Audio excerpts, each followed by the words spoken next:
qui hurle au sommet du monde. Une lame chante son passé.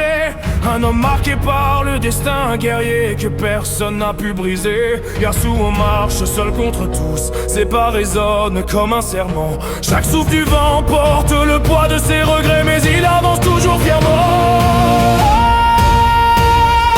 Et là dans l'ombre les chaînes s'entrechoquent comme des cris d'âme enfermés. Silas s'élève, défiant les rois, défiant les dieux, défiant la loi qu'on voulait lui imposer.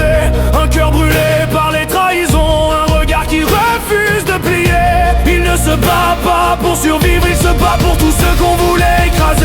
Deux destins sans lien, deux mondes séparés. Mais quand la bataille résonne, leurs routes viennent à se mêler. La tempête et la révolte, le sabre et les chaînes, le souffle du vent et la colère du monde humain. Sur le champ de guerre, les silhouettes se dressent, les ennemis tremblent avant même que l'orage ne se lève. Tomber sur eux comme une sentence qui efface tout. Yasuo glisse dans l'air, ses pas sont des éclairs, son sabre chante.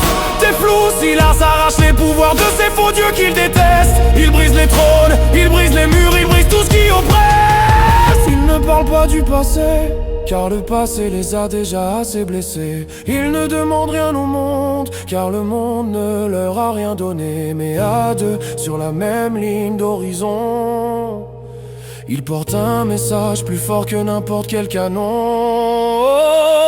On ne choisit pas qui on devient, mais on choisit de ne jamais tomber. Quand le vent se